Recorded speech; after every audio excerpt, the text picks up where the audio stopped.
There's a weird noise coming from the car. Still knocking away.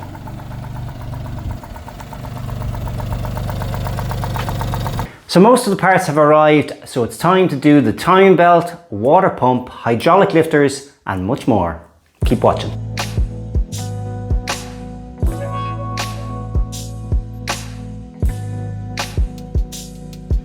So I have done some serious research before taking on this job. I've never done a timing belt before, so this is all going to be new for me. I've also never done hydraulic lifters, so learning. I managed to find an Alto Works workshop manual, and this describes, you know, all the details around, for example, the valve lash adjusters, which is the hydraulic lifters. I also found a workshop manual for the Suzuki Cappuccino, which has the exact same double overhead cam F6A engine. So I have these relevant sections for timing belt and also for the lifters. I also managed to find a blog from a Japanese guy who has basically documented the timing belt and water pump for the Alto Works, along with photographs, although I don't have a color printer, but anyway. This was all in Japanese, so this is the beauty of Google Translate. I was able to get some sort of translation for it, and it's a kind of a step-by-step. So with all that combined, hopefully I should have a fairly good foundation to work from. Most of the parts have arrived, so this is the timing belt, the idler pulley, the water pump and gasket. I also decided it would be a good time to change the belts for the AUX belt, the aircon and the alternator. And these are the lifters. So I don't know if I'm going to change all 12 or just try and find the one that is misbehaving, but I bought 12 just in case. None of these parts are genuine Suzuki. What I wanted to try and do was to find local stock where possible. And I was able to do that for pretty much everything, even the HKS, because they have a European base. This is an air filter, and it was actually cheaper to get a HKS performance air filter than it was to get a genuine Suzuki one sent from Japan. There's only one part that needed to come from Japan, and that's the part I'm still waiting for, surprise, surprise. And that part is the valve cover gaskets. So this valve cover is actually split in two, and there's two kind of gaskets that go around in this area here. And there's no aftermarket option, only Suzuki to make them, and you can still get them from Suzuki, just they have to come from Japan. So they were fairly expensive for what they are. All these parts were very reasonably priced. So hopefully this job shouldn't be too expensive and should be achievable with these instructions. I was hoping that the instructions would give a kind of step-by-step as far as what you need to dismantle to get into the timing belt, and you know what do you need to disconnect, and the process of going back through and assembling everything afterwards, like a lot of workshop manuals do. But the ones that I found for both the Alto and Cappuccino basically show the engine as if it's just out of the car and sitting there, nice and easy to access everything.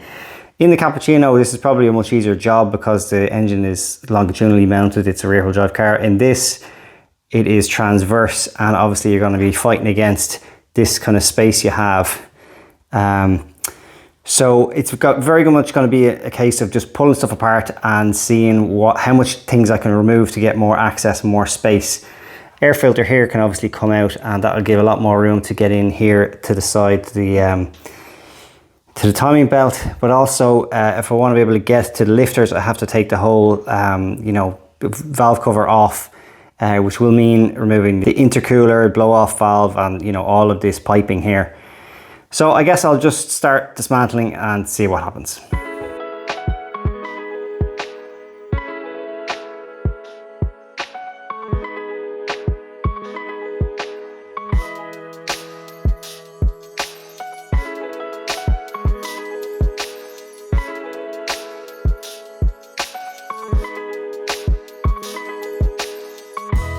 Well, this is how far I've gotten so far.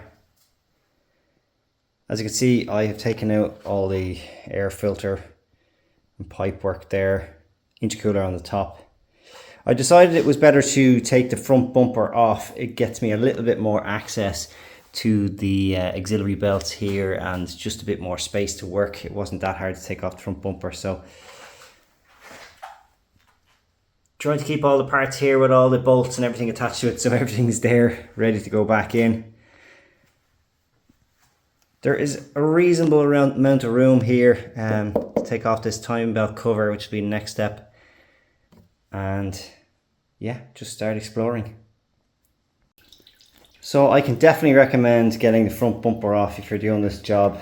As you can see, I am losing loads of coolant here because there's two pipes that run across the front of this timing cover, and they run, well, one of them runs over to the turbo, and they are coolant lines. So yeah, I guess I'm changing the coolant as well. There's no harm. Just a little tip that might help some of you if you're planning on doing this job. The blog basically shows the engine out of the car with loads of access, you know, space to get to the crank pulley bolt. It suggests hitting it with a hammer or, you know, shocking it loose. There's just not a huge amount of space to get in there and do that. I can barely fit any tools onto it. But I did come up with something that did help a lot, which is I just have this drift pointed up and held in place by a jack, and it goes into a little tiny access hole there, which shows you some of the teeth on the flywheel. So by doing that, you're basically locking the flywheel in place. I don't have a huge amount of pressure on it, but enough to kind of kickstart this. Then I was able to feed a tool in there and kind of hammer it to shock it loose, and then the pulley bolt came out. So that's my little tip for you. Well, that is the crank pulley and bolt off. This is the cover here, and I just want to look here at the top of it. Yeah, 2002, so 22 years ago, the timing belt was last done, and I would say that's probably pretty accurate. Given the condition of the belt, all the markings there are completely gone on it. There's no cracking or anything like that, but definitely was time to do it. So again, to do the water pump, you kind of need to have the engine locked in place, because you're going to take these cam pulleys off, and you don't want the engine spinning backwards as you try and crank that over. So two things. One is that I still have that tool kind of lodged into the flywheel teeth, and second thing is, you know, put a spanner or socket on the end of this and try break it free with a hammer, just to kind of shock it, and then you'll kind of break these free. There's a cover in behind here that needs to come off, or else you can't remove the water pump. So basically the tip here is don't take off your timing belt first. You need to have the timing belt on in place to keep everything kind of locked up, so you can loosen off these bolts, and then you can kind of proceed with the rest of it. Water pump is out and the surface is all cleaned up. Here is the new water pump to go in, and the gasket. Water pump on, tensioner on, and now I'm going to take off the valve covers to get to the lifters. So I've done all the bolts. They're hex bolts, and then it should be free to come off. I'm hoping to lift this all off in one piece, even though they're two separate. They're connected here by pipes in the middle, and there's also the distributor or whatever it is here on the back, and I'm hoping to just lift it all off in one piece. See?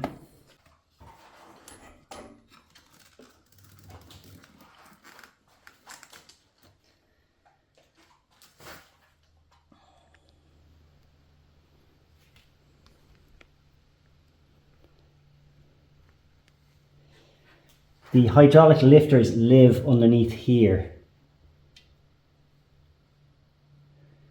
So there's 12 obviously. So as you can see, this rocker cover is quite unique in that the cams actually are housed within it, as opposed to on the cylinder head itself. And what I'm looking for here is any kind of evidence of a lifter knocking against the lobes here, any damage. And luckily, either it hasn't been happening that long or it's not causing any damage, but they look incredibly good. Again, I just need to point these north facing so that they are going to be correctly aligned when I put it back on, and then I'll make sure it's all correctly aligned for before the timing belt goes on. But I'm glad to see that.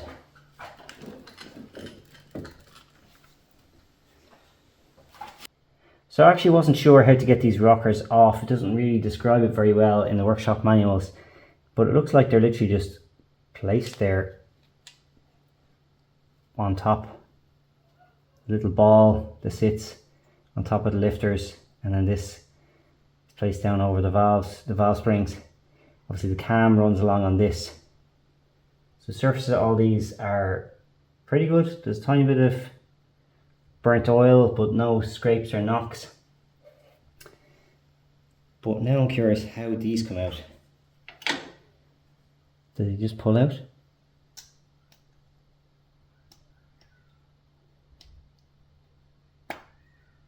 I guess so. So I'm just going to measure this against the new set before I go installing the new ones in. Okay, so here is the stock lifter and the new one. This is an aftermarket unit, it is not a Suzuki genuine part. So I'm just going into the details here about how it differs. The total height is actually a little bit taller. The release valve here is not quite, it's a little bit lower I would say, but the same kind of diameter. And you can see there's a taper here on the bottom one of the stock one here, and it's a little bit different design, but overall it's very, very similar. Should it work? It should, but we'll see. So let's see how easily these slide back in.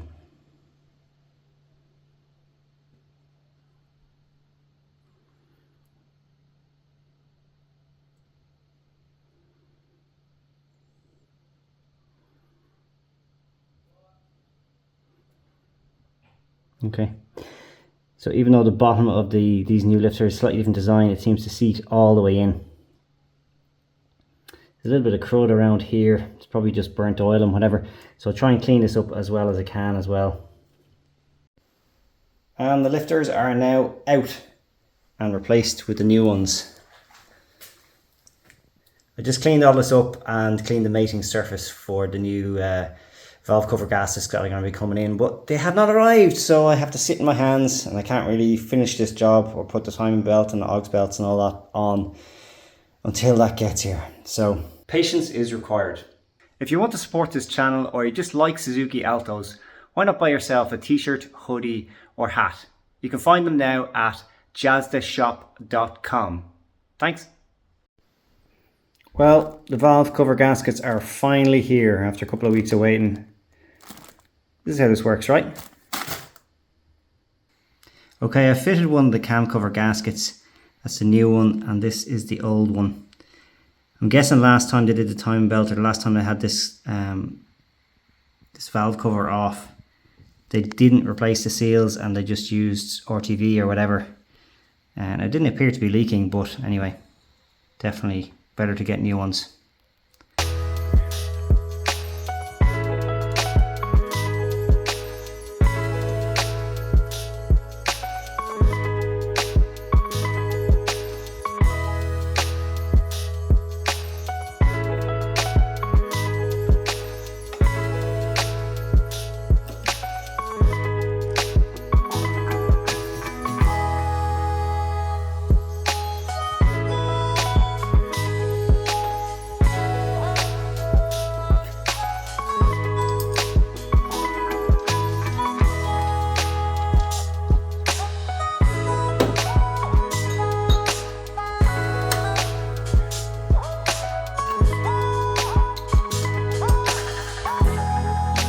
Well, the cam pulleys are in and I was about to put the timing belt on.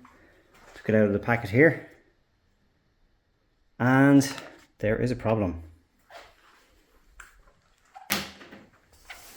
Old belt, new belt. Way too short. I'm guessing that maybe this is for the single overhead cam F6A engine, not the double overhead cam one, which is probably longer because of two cams. Okay, I guess I will have to wait for more parts. So after my failure with the last timing belt being the wrong size, this has finally arrived after a week and a half of waiting. Let's see.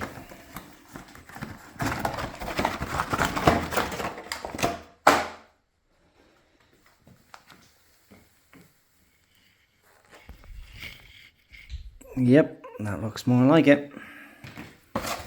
So I guess I'm going to be using all Gates belts then. Okay, it's extremely difficult to get this shot as the engine bay is so tight, but this will give you some indication of the direction the belt goes. I haven't attached the spring on the tensioner, so it's just flying around the place at the moment, just to give you as much room as possible.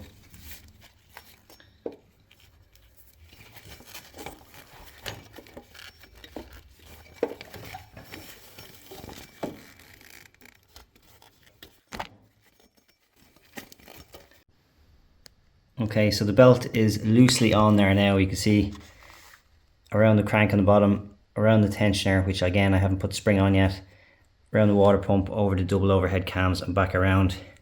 It's quite loose because obviously the tensioner hasn't been attached. But the markings here, the top of the cams, are both pointing north, as well as the keyway at the crank on the bottom. So I'll just tighten all this up and then move on. So the tensioner is now tightened up, and I put the crank pulley on and tightened the crank bolt. So we're good to go for the next stage, which is the alternator and aircon belt.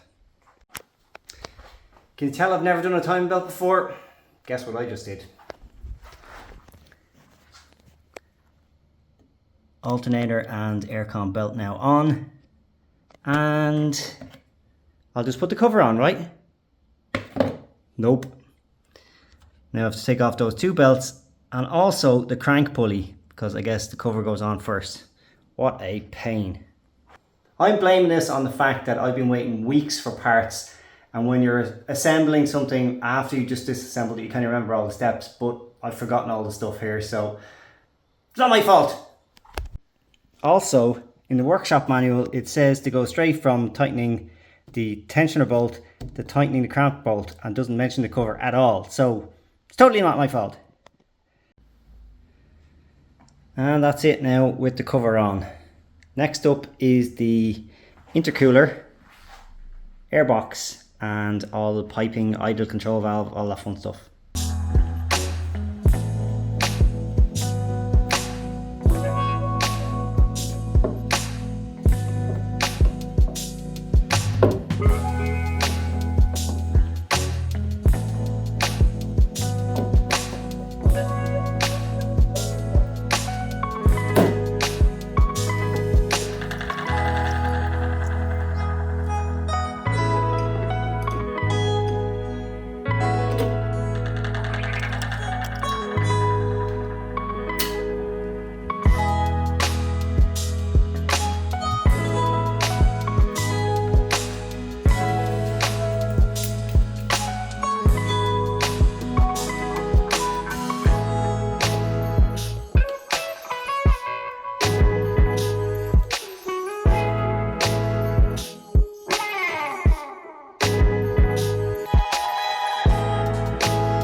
So in theory, everything is done and connected and the car is ready to start. I am absolutely bricking it. Fingers crossed. I've left the radiator cap off here so that the air bubbles and whatever can escape. But before I put the bumper on and take down off the jack stands and all that kind of stuff, I am just gonna try and start it now. I wouldn't be surprised if the lifters still make a bit of a tick to start off. They do have an oil supply that comes in through that hole that I showed earlier on. And it may take some while to build up pressure and, you know, fill them full of oil. They should come pre-loaded with oil, but who knows? I've never done this before. Whew, okay.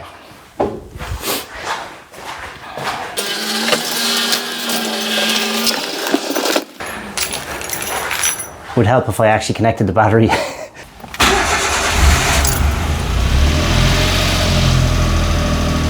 Okay, looks promising.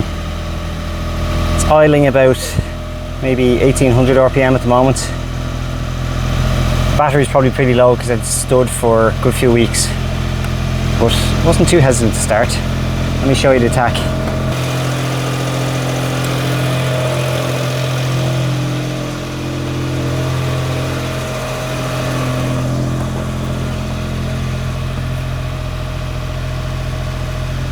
I'll let the temperature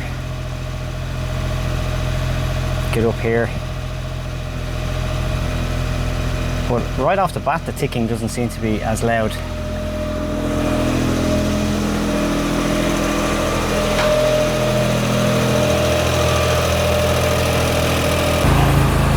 Okay, we are up to temperature. And the ticking noise has gone way down. Hugely improved, massive difference to the original lifters. So really glad that that was the actual problem and it wasn't the crankshaft or any crank bearings or anything more serious. Also really glad I got the timing right and there's no leaks. I am chuffed. So time to put it all back together, get it looking like a car again.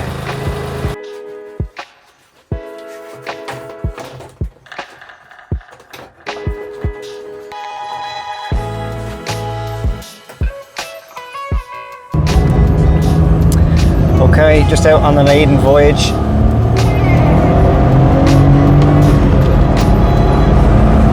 Temperatures are up to spec. It is pulling like an absolute train as usual.